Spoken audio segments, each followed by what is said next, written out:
سلامونه ګرانو کتونکو، زه یم دیدار یوسفزی او د صحت په حواله د یوې بلې ویډیو سره حاضر یم. نن به زه خبرې کوم په سټیمرینګ باندې یا سټټرینګ باندې چې موږ ورته د ژبې نښته یا د ژبې لکنت هم وایو او په اردو کې دې ته هکلانه وایي، چې د دې وجوهات څه دي او بیا د دې په کور کې موږ په خپله علاج څنګه کولی شو. اصل کې چرته چې علم نه پوهه نه نو هلته بیا د هغې پوهې په ځای وهمونه توهمات د هغې ځای ونیسي او زموږ په ټولنه کې اوس هم ډېرې بیماریانې داسې دي چې هغه د وهمونو ښکار دي او خلک هغې ته وهم وایي یا یې مني نه، لکه څنګه چې د مرګي خبره ده اپیلپسي چې ورته وایي چې یاره دا بس پیریان پې رالو.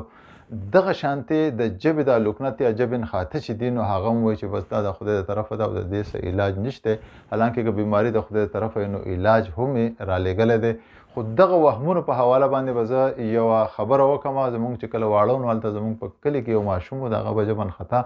نو د کور مشر زنانه و هغه چېرته بابا له به ولی او هلته چې غونډې ګیټۍ کومې پرتې هغه باندې وله ژبه ټکولې او د هغو به دا خیال و، بلکې د اوسه پورې دا سلسله را روانه ده چې د چا ژبه نښلي نو هلته بابا لی بوځي یا یو دغه لی بوځي او هغه وله هغه ژبه وټکوي، په خپله دې وټکوي یا وله هغه وټکوي په ګټه باندې د دې سره به ښه شي. حالانکې د هغه ژبه نښتې ده، د دې شاته څه وجوهات دي دا څوک نه ګوري، خو الټا هغه ښه نفسیاتي مریض کې یا هغه ژبه وله ښه خرابه کې نورې بیماریانې ورته ولګوي. نو په کار ده چې په دې څومره چې هم بیماریانې دي یا څومره چې زموږ په دې دغه کې ټولنه کې وهمونه دي، په کار ده چې د هغې مخنیوی وشي او څه بیماریانې چې د هغې په ساینسي اصولو باندې د هغې پوره تشخیص وشي. خبره مې کوله د لکنت یا د ژبې د نښتو. د ژبې نښاته چې دا یو سپیچ ډس آرډر دی. څنګه چې ماشوم پیدا کېږي او نور اعضا د هغه ورو ورو لویږي یا سټرنث کېږي، هغه زور مومي، دغه شانتې د سپیچ چې کوم آرګنز دي یا د وینا چې کوم اعضا دي هغه هم د دې سره قوت مومي، زور مومي، سټرنث مومي، نو هغه هم د هغې سره دغه کېږي. خو په ځینې وخت کې بیا داسې وشي په ځینې ماشومانو کې دغه لږ غوندې کمزوري پاتې شي او د دغې وجې نه د ماشومانو دا ژبه نښلي د هغو کوارډینیشن نه وي په خپلو کې. اصل کې دا زمونږ دا سپیچ آرګنز چې دي یا د اعضا چې ده، لکه که تاسو سوچ وکړئ نو زمونږ دوه قسمه نرو دي، یو ته مونږ وایو سینسري نرو، بل ته وایو مونږ موټر نرو. سینسري نرو هغه چې سنسیشن راوړي او موټر نرو بیا دا دي چې هغه حکم ورکوي چې دا چل وکړه. نو دغه ځای کې د سپیچ آرګنز کم سنسري او موټر نرو چې دي د هغو کوارډینیشن په خپلو کې برابر نه وي. هغه موټر ورته وایي دا ټکی ووایه نو هغه هلته چې دی د هغې هغه زور دومره نه نو هغه په هغې باندې دومره پرشر راشي چې هغه ټکی د هغه په هغې ژبه کې یا په خوله کې هغه نښلي، حالانکې هغه له هغه ټکی ورځي خو هغه نښلي. نو دغه چې دی دا کوارډینیشن چې دی دغه رابطه بحال کولو دپاره بیا څه اکسرسایز دي چې هغه کول غواړي او د هغې سره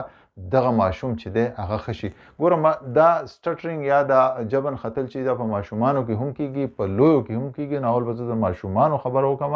چې په هغو کې موږ څه اکسرسایز وکړو چې ښه شي او بیا به د لویو خبره وکړم. د ماشومانو په حواله اکثر دی چې لکه دغه سپیچ آرګن صحیح ډیولپ شوي نه او سپیچ آرګن موږ څه ته وایو، سپیچ آرګن چې دي شونډې دي، په دې کې د شونډو خپل رول دی په ادایګۍ کې، بیا ژبه ده، بیا بره تالو دی، د تالو نه پس دا زموږ دا جامې چې کومې دي د جامې نه پس دلته وکل کارډ دي، وکل کارډ موږ چې ورته اواز دبلیو ورته خلک وایي، بیا د هغې نه پس لاندې پړپوسان دي. دا څیزونه چې دا سپیچ آرګنز دي نو دا ټولو کې کوارډینیشن ډیولپ کول غواړي. کله چې په دې کې کوارډینیشن راشي نو د هغې ادایګي بیا برابر شي. د دې دپاره ماشومان چې کله 2-5 کالو په منځ کې اکثر ژبه نښلي نو د ټول نه اول خبره دا ده چې د هغو دغه کم د اعضا چې کم دي یا سپیچ آرګنز چې کم دي په هغو کې لږ سټرنث پیدا کول غواړي. د هغې دپاره دا ده چې لکه ماشوم ته به تاسو وایئ خصوصا د ماښام په وخت هم هر وخت کولی شي، خو ماښام دی چې لږ غونته کې سړی ریلیکس شي نو هغه تاسو ویلی شئ یو خو به هغه خوله پوره وازه کړي، جامې به وازې ساتي د یو څو سیکنډو دپاره. دا به د دې جامو د اکسرسایز شي چې دلته دا مسل چې کوم دی هغه زور والي سټرنث ورځې 2-3 پېره هم دا کولی شي که صرف ماښام کوي 3-4 ځله هم ټیک ده. د هغې سره سره چې کله هغه جامه پوره کولاو کړي نو بیا به دویم سټپ کې ورته بیا دا وایي چې دا ژبه بره کړي او څومره چې ژبه بره کولی شي چې لاندې دغه چې دی دا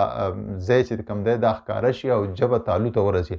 دقسې به ونیسي نو دا لاندې مسل چې کوم دی دا به سټرنث شي، دا به زور والي. بیا به ورته وایي چې پوره ژبه راوباسه او زنې پورې بوځه او غاړو ته یې بوځه. دا به د ژبې مختلف اکسرسایزز په هغه باندې کوئ چې د دې دا مسل چې کوم دی هغه ډیولپ شي. د دې نه پس بیا اکثر ماشومان چې نو هغه په واولز کې واولز مونږ چې ته وایو دوه قسمه ټکي یو واولز یو کانسوننټ واول ته مونږ دغه واکدار ټکي وایو او د نورو ته بې واکه وایو خپلواکه یا واکدار نو هغه چې دی هغې کې زیات نښلي نو په هغې کې به بیا تاسو داسې چل کوئ ماشوم ته چې دغه ټکي چې کوم دي دا به په زوره وایي دا واولز او هغه په اوږد ساه کې دی وایي لکه اوږده خبره دی هغې کې لکه اوس زه وایي چې نو هغه د دی راکاږي او دغه شان نو د دې سره به دی چې دا دغه چې دي دا اوازونه چې دا د ووکل کارډ نه راخېږي نو دا ووکل کارډ هغه پرشر چې دی په هغه به کم شي په هغه کې به یو سټیبلیټي پیدا شي هغه به په یو قسم دا به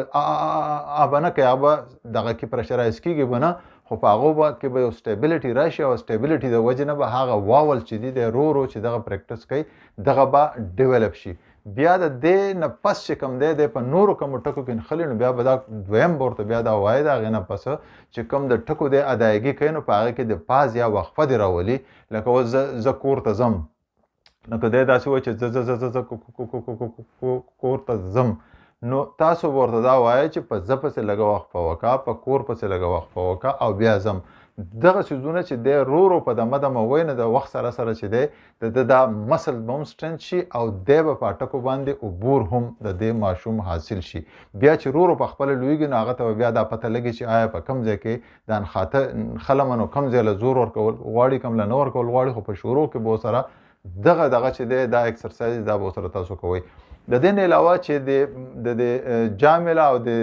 ژبه چې کومه ده د ژبې د بر طرف له چې کوم زور یا سټرنث پکار نو د هغې دپاره ښه خبره ده چې دله یو سټرا والی په سټرا باندې دی اوبه څکي په سټرا چې کله دی اوبه څکي نو د ژبې د بره مسل را غونډ غونتې شي او دی به د سټیبلیټي به په ژبه کې پیدا شي او سټرا ول لږ کټ کوئ د ورځې نو چې رو کټ کېږي نو هغه به دی به ښه زور لګوي نو هغه ژبې به زور هم اخلي او سټیبلیټي به هم پیدا کېږي بیا دا هم ویلی کېږي چې لکه په دغه ماشومانو کې چې دا چوسني وله تاسو ورکوئ نو هغې نه به پرهیز کوئ ځکه چې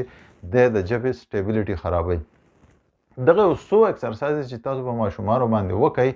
نو د هغې سره به په میاشت نیمه کې پوره فرق راشي او بیا په دې خبره پوه شي چې خبرې ادایګي څنګه کول غواړي او په د کانسوننټ ټکي چې دي د هغو کې وقفه څنګه کول غواړي نو دغه دې ته وایي سپیچ تھراپي د ماشومانو نو دې سره به هغه بالکل ټیک شي اوس زه راځمه د بلې خبرې له چې لکه په لویو کې چې دا چلو شي نو هغو له بیا څه کول پکار دي اصل کې په لویو کې چې دا کېږي نو د هغو مسل د اکثر ډیولپ یا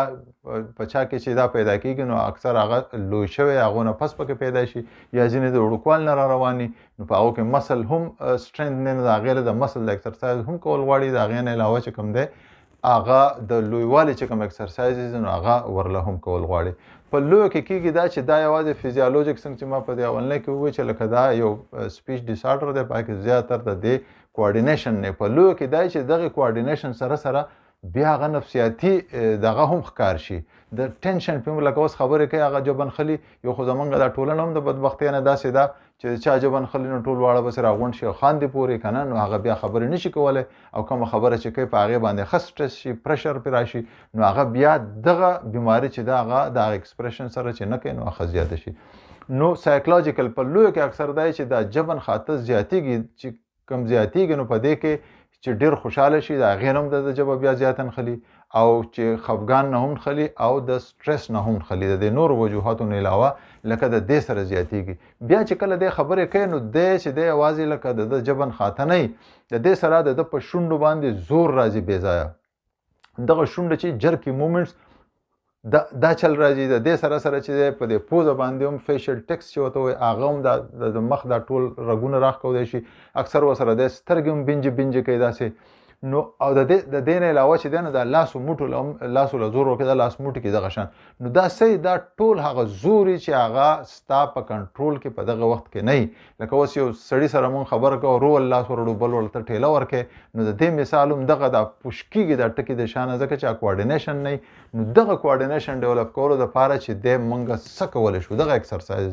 ډېر بنیادي طور دا لازمي دي د ټول نه مخکې ډایفرامټیک بریدینګ ورته وایي ګوره کله چې ماشومان نو هغه هسې هم په خېټه باندې سالي کله تاسو ماشوم ته وګورئ نو هغه به چې ساه اخلي نو هغه به خېټه پړسېږي ښکته کېږي خو لوی چې کله ساه اخلي نو هغه په سینه باندې ساه اخلي او هغه دا شیلو بریدینګ دی ته وایي یا لنډ ساګان چې موږ اخلو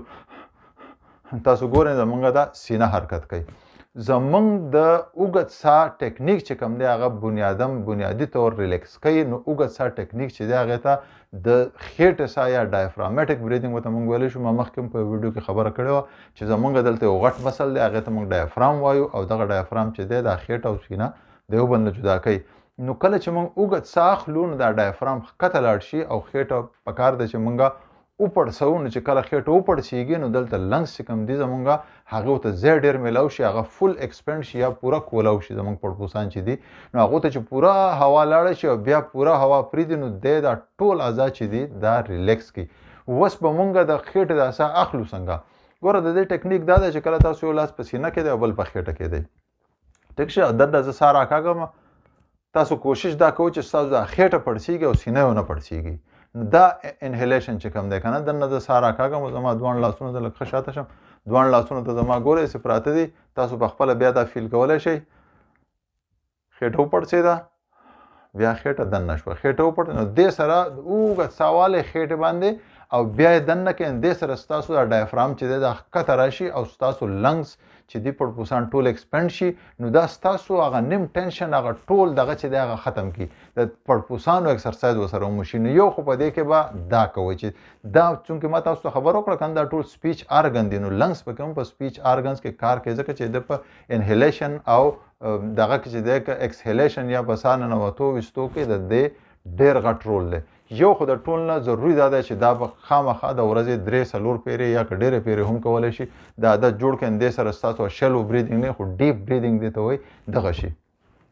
دویمه خبره بیا زه راځم د ټکو ادایګي له. ګوره کله چې مونږ ټکي ادا کوو نو په دې کې زمونږ په پښتو کې 3 قسمه ټکي دي. یو دا دی چې هغه خالص د دې ووکل کارډ نه یا د اواز دبلي نه راوځي د هغو ادایګي. بله دا چې هغه د خوله کې د ژبې د تالو سره یا د ژبې د غاښونو سره مختلف پوزیشن باندې راوځي. دریم بیا هغه دی کم چې د شونډو د وروستو سره راوځي. نو په دې کې اولنی چې کم اوازونه دي یا کم چې د ووکل کارډ نه کو دی په دغه اوازونو کې نښلي لکه ما چې څنګه خبره وکړه چې او یا داسې خبره کوي او دی په دغه کې نښلي. نو په کار دا ده چې دی د اوازونه چې کله راوباسي د پرشر ټول په ووکل کارډ باندې او هغه ټینسي. نو هغه چې ټینسي دی وار نه پې زور راشي زر نو دی په و چې زر ما دا ټکی وویلی نو هغه ووکل کارډ چې دی هغه ټینس شي او هغه په مخه دغه کېږي دا درنجېږي یا ړقېږي. نو هغه اواز چې دی هغه په فلو کې نشي راوتی. د دې سره به دی دا کوي چې کله دی ساه وباسي دا ټکنیک دا دی چې کله دی ساه وباسي نو په دې کې د دغه اوازونو ادایګي د ساه سره کوي. لکه اوس زه ساه وباسم بار زما چې ټیک ده د دې سره اوس زه دغه واولز اواز هم راوباسم. لکه زه به دا چل کومه بیا ښه وګت څومره چې ساه وباسم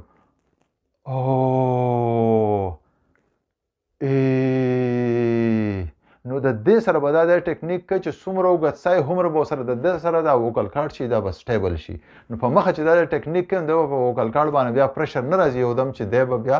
دغه کېږي دا درنجېږي یا دی به پرشرایز کېږي او هغه دغه به مختلف حرکتونه به په یو ځای راوځي. هغه دغه به پکې نه مطلب دا دی چې څنګه چې اواز راوځي په هغه کې به هغه فلوینسي به پکې بیا برقرار وي. په دې هغه اواز هغه فلو به برابر وي. نو یو خو د دغې دپاره کم اوازونه چې د حلق نه راوځي او په دې کې دی نښلي نو دغه ټکنیک چې دی استعمالوي نو د دې سره ډېر زیات ښه شي. دویم ما چې څنګه خبره وکړه هغه اوازونه چې په هغې کې اکثر ډېر زیات خلک نښلي او هغه اوازونه چې دي هغه ژبه چې کله تالو سره لګي لکه تا او زه خبره کوم تا دا یا لا دا داسې نور ټکي دا چې دي نو دا لکه د تالو سره زمونږ ژبه چې دی ځي. نو په دې کې بیا څه چل کېږي په دې کې هم هغه چل کېږي چې کله د موټر او سنسري هغه کوارډینیشن نه برابر نو هلته ټکی دی وایي چې تا ټکی ونه دی ت دی اصل کې هغه زور چې دی د ژبې او د تالو له دومره زور ورکړي چې هغه یو دم هغه پرس شي او د هغه کوارډینیشن چې دی هغه ګډوډ شي. نو دی به څه کوي دی به لایټ پرشر ورکوي. لایټ پرشر چې تا چې دی وایي دی به داسې نه وایي تا دی به شروع کې دا کوشش کوي تا دا چې څومره لږه ژبه ور وړی شي دې ټکو له دی به په دې باندې پریکټس وکړي. بیا چې کله دی ادایګي کوي نو بیا به دی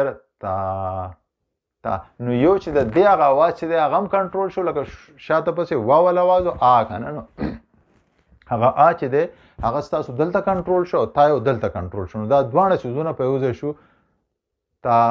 نو هلته چې هلته اوس ننښلي د اواز ځکه چې هغې تاسو پریکټس کړی دغه شانتې د تی هغه هم ننښلي یا د دا